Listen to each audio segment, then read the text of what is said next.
Welcome to The Explainer. Today, we're unpacking a really fascinating legal showdown.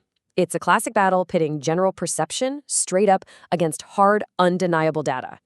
If you've ever wondered what actually happens when strict tax authorities go head-to-head with everyday retail businesses who are literally just trying to survive the holiday rush, well, you're definitely in the right place. We're looking at a landmark ruling where the income tax department assumed the worst and a business had to step up and prove them wrong. Okay, let's dive into this. It's the ultimate David versus Goliath scenario, right? And it brings us to one massive looming question. Can tax authorities penalize you based on suspicion alone? I mean, just imagine it. You run a successful business, your sales spike for perfectly logical reasons, but the authorities look at that success and say, we suspect this is undisclosed income.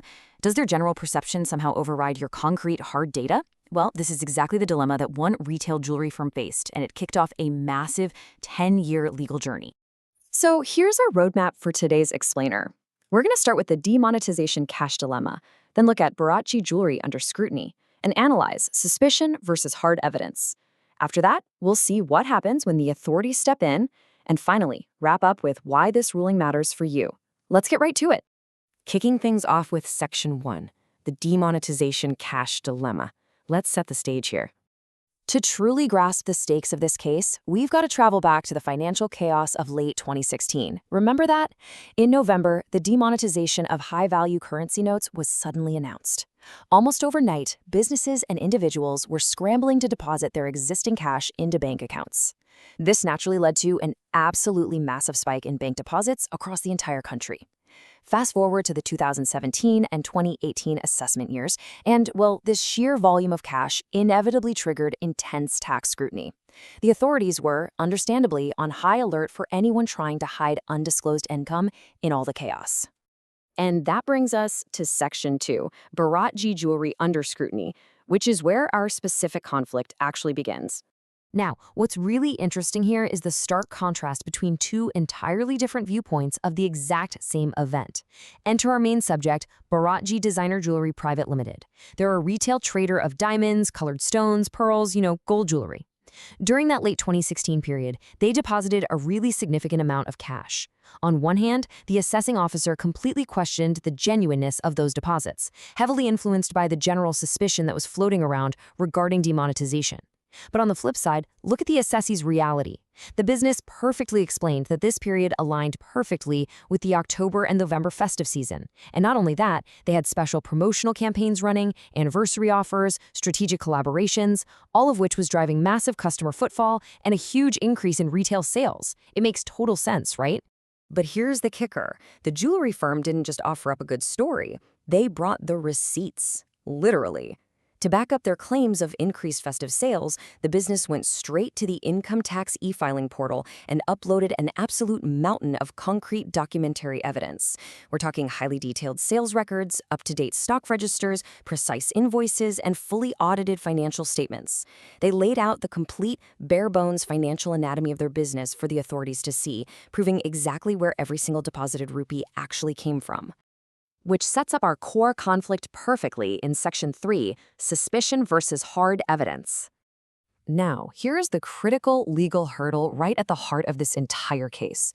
Despite the jeweler submitting all that comprehensive evidence we just talked about, the assessing officer, the AO, just rejected the explanation outright and slapped an addition onto their income. But here's the major, glaring flaw. The officer made this addition based purely on the assumption that the money was undisclosed. Get this, the AO did not find a single specific defect in the purchase records, the sales figures, or the stock inventory. Nothing. Meanwhile, the business had maintained regular, duly audited books of account with absolutely zero identified defects. The officer basically just had a bad feeling about it. To understand why the officer's assumption was so legally problematic, we need to take a quick look at Section 145(3) of the Income Tax Act. Let's de-jargonize this a bit, shall we? This provision basically states that a tax officer cannot just arbitrarily throw your financial statements in the trash because they woke up suspicious that day. No way. Before they can reject a taxpayer's books of account, they are legally required to point out specific, verifiable defects. Bottom line, if your books are audited, organized, and properly maintained, the law protects them from being dismissed on a whim. Let's move right into Section 4, where the authorities step in and we watch this case escalate up the legal chain. Let's see how this builds across the whole appeals process. In step 1, the assessing officer makes that tax addition based entirely on suspicion. The business is understandably pretty aggrieved by this, so they appeal. In step 2, the Commissioner of Income Tax Appeals steps in to act as the referee. They undertake a detailed examination, see absolutely no verifiable defects, and boom, they immediately delete the AO's arbitrary addition. The Revenue Department, of course, challenged this. But finally, in step 3, the Income Tax Appellate Tribunal, specifically the ITAT Ahmedabad bench, steps in to have the final word. They dismiss the revenue's appeal entirely and uphold the deletion, cementing a massive, hard-fought victory for the jewelry firm. The ITT's ruling reaffirmed a totally fundamental pillar of tax jurisprudence, relying heavily on established precedents like CIT versus Overseas. And this brilliantly illustrates the core philosophy of this entire explainer. Suspicion, however strong, cannot replace concrete evidence. The tribunal stressed that the burden lies entirely on the revenue to prove a taxpayer's explanation is incorrect. If you've got the evidence and the authorities only have conjecture, the evidence wins, every single time. So what does this all mean for everyday professionals and business owners? Let's cover that in our final section, why this ruling matters. So the crucial point is, what are the key takeaways for you? First off, high cash deposits, even during a crazy, chaotic period like demonetization, do not automatically justify a tax addition. Second, properly maintained and audited books of account are literally your best shield. They carry massive evidentiary value. Third, as we learned, the rejection of those books under Section 145.3 absolutely requires the identification of specific verifiable defects. And finally, the big one, suspicion without actual supporting evidence cannot form the basis of a penalty. Natural justice and strict evidentiary standards remain paramount. Ultimately, this ITAT Ahmedabad ruling in the Barachi designer jewelry case is a powerful, real-world reminder of the critical role of proper documentation. It proves that when it comes to demonetization cash deposits, tax additions absolutely cannot be based merely on suspicion without concrete evidence. When you do the right thing and keep accurate records, the law's on your side. So I'm going to leave you with this final thought to reflect on. Look at your own compliance. Are your business records strong enough, detailed enough, and verified enough to turn a tax officer's mere suspicion into a safely closed case?